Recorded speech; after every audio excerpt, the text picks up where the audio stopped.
మీ business ఏదైనా మీ ఊర్లో promotion చేయాలంటే అది సుమన్ టీవీతోనే సాధ్యం. ఇప్పుడే సంప్రదించండి.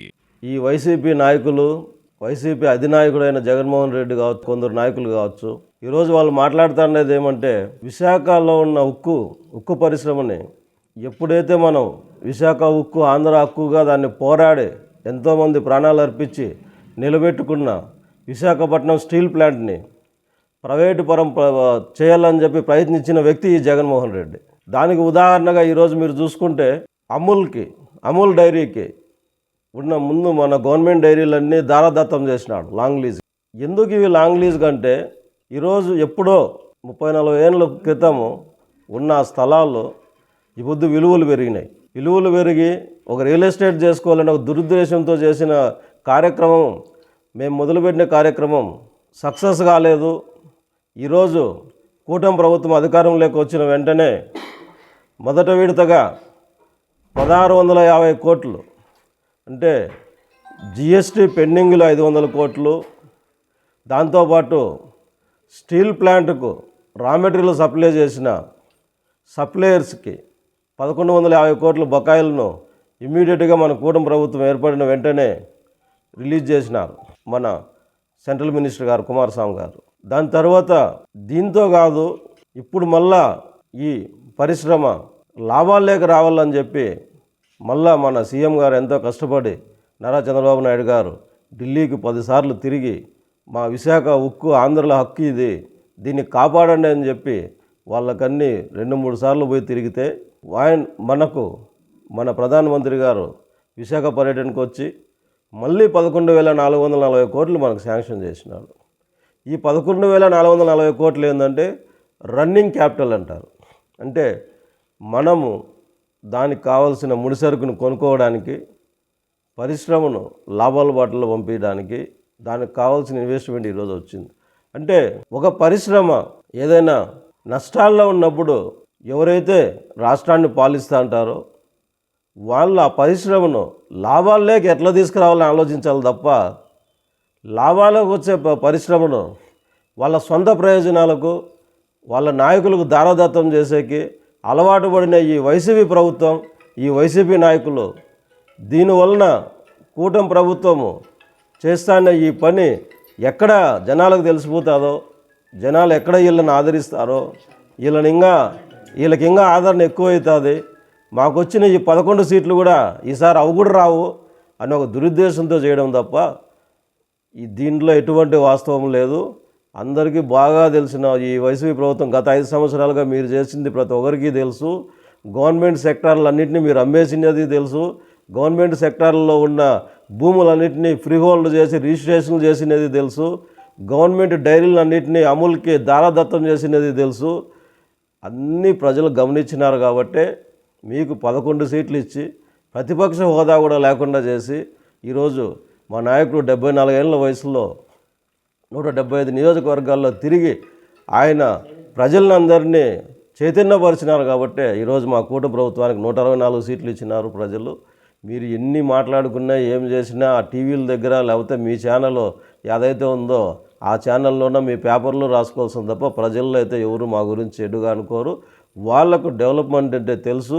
డెవలప్మెంట్ చేయగలిగే ఏకైక నాయకుడు నారా చంద్రబాబు నాయుడు గారు అనేది ముందే అందరికీ తెలిసిన విషయం కాబట్టి, ఎందుకంటే ఈ పొద్దు ప్రపంచ పటంలోనే హైదరాబాద్ అని తెలియని వాళ్ళు లేరు. హైదరాబాద్ ఎంత ఎడ్యుకేషనల్ హబ్గా కానీ సాఫ్ట్వేర్ హబ్గా ఉందో తెలుసు. దాంతోపాటు నేను చెప్పేది ఏమంటే ఈరోజు విశాఖ ఉక్కు 7.3 మిలియన్ల టన్నులు, అంటే 73 లక్షల టన్నులు ఉత్పత్తి చేసే సామర్థ్యం కలిగిన పరిశ్రమ. అంటే 73 లక్షల టన్నులు అంటే దాదాపుగా సంవత్సరానికి 5,800 నుంచి 6,000 కోట్ల టర్న్ ఓవర్ ఉన్న కంపెనీ అది. ఈరోజు మనకు కేంద్ర ప్రభుత్వం ఏదైతే మనకు వెసులుబాటు కల్పించిందో దీనివలన విశాఖ పరిశ్రమ ఖచ్చితంగా లాభాల బాట పడుతుంది. ఈరోజు ఇప్పుడు మన వీళ్ళు వైసీపీ నాయకులు అన్నట్లు మీరు అందరికీ తెలిసిన విషయాలే, మీడియా వాళ్ళకు మేము కొత్తగా చెప్పనక్కర్లా. దావోసు పోయినారు, యూరోప్ పోయినారు జగన్మోహన్ రెడ్డి. ఎందుకు పోయినాడు అంటే ఎవరికి తెలియదు. ఊరికే కూతుర్ను చూసేకి యూకేకి, ఆడి నుంచి యూరోప్కి పోయి స్విట్జర్లాండ్ చూసుకొని వచ్చినాడేమో తెలియదు. అంటే ఎందుకంటారంటే ఆయన తెచ్చిన పరిశ్రమలు ఏంటివి లేవు. అదే ఈరోజు మన నాయకులు విన్నారు, మన ముఖ్యమంత్రి గారు నారా చంద్రబాబు నాయుడు గారు, అట్లనే మన యువ నాయకుడు ఫ్యూచర్ లీడర్ ఏపీ, మన భవిష్యత్తు ఆయన చేతుల్లోనే ఉంది. ఈరోజు కోటి సభ్యత్వాల పైన చేయగలిగిన తెలుగుదేశం పార్టీ కంటే దాన్ని ఇనిషియేషన్ చేసింది కానీ మొదలుపెట్టింది కానీ ప్రతి కార్యకర్త, తెలుగుదేశం కార్యకర్త, పార్టీ కార్యకర్తలు ఎవరు ఇబ్బంది పడకూడదని చెప్పి ఈరోజు 2 లక్షల నుంచి 5 లక్షల రూపాయలకు ఇన్సూరెన్స్ చేయడంలో కానీ ఇదంతా ముఖ్య పాత్ర పోషించిన మన ఫ్యూచర్ పార్టీని, టీడీపీ పార్టీని ముందుకు నడిపిస్తున్న మన యువ నాయకుడు నారా లోకేష్ గారు, అట్లనే టీజీ భరత్ కూడా యంగ్ అండ్ డైనమిక్ మినిస్టరు. ఆయన కూడా పోయి రామ్మోహన్ నాయుడు గారు మన సెంట్రల్ మినిస్టర్ గారు, ఒక యూత్ ముందరకు పోతుంది మన పార్టీలో.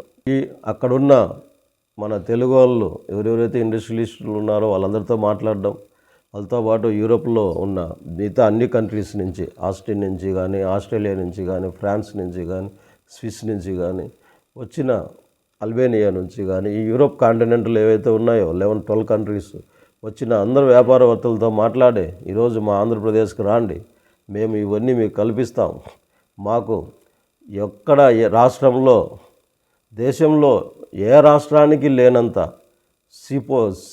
సముద్రం తీరాలు మాకున్నాయి. దాదాపుగా 1500 కిలోమీటర్ల పైన మాకు సీ తీరం ఉంది. మీరు ఎక్స్పోర్ట్కి కానీ ఇంపోర్ట్కి కానీ ఇబ్బంది లేదు. ఉత్పత్తి చేసుకోవడానికి మా దగ్గర ల్యాండ్ దండిగా ఉంది. ఎక్కడ చూసినా ముఖ్యంగా రాయలసీమను ఆయన ఏదైతే పారిశ్రామిక వాడ చేస్తానన్నాడో, మ్యానుఫ్యాక్చరింగ్కి హబ్గా చేస్తా అన్నాడో, మన రాయలసీమలో దాదాపు మన 4 జిల్లాల్లో దాదాపుగా 4.5 లక్షల 5 లక్షల ఎకరాలు ప్రభుత్వ భూములు ఉన్నాయి. ఇవన్నిటినీ ఎట్లా తిరిగి ఉపయోగించి ఒక ఆంధ్రప్రదేశ్ని ఇండస్ట్రియల్ హబ్గా చేసి ఒక ముందుకు తీసుకుపోవాలా, ప్రపంచంలోనే ఒక మంచి క్యాపిటల్ని, అమరావతిని ఏర్పాటు చేసి ప్రపంచానికి హైదరాబాద్ని ఎట్లా పరిచయం చేసినానో అంతకంటే మెరుగ్గా అమరావతిని పరిచయం చేయాలా అని ఎంతో కష్టపడుతున్న మన నాయకుడిని వీళ్ళు మాట్లాడడం చాలా తప్పు. వాళ్ళు కూడా మీడియా ముందరికి వచ్చి మాట్లాడింటారు తప్ప మళ్ళీ వెనకలు వాళ్ళకి తెలుసు ఎవరు డెవలప్మెంట్ చేసినారు, ఎవరు 5 సంవత్సరాలు రాష్ట్రాన్ని నాశనం చేసినారు అనేది ప్రతి ఒక్కరికి తెలిసిన విషయమే. దీన్ని మేము మీడియా వాళ్ళని కోరుకునేది ఒకటే, ప్రజలు అందరి దృష్టికి తీసుకుపోండి. ప్రజలకు తెలుసు, మీరు కూడా ఇంకా చైతన్యపరచాలని చెప్పి కోరుకుంటూ సెలవు తీసుకుంటాం.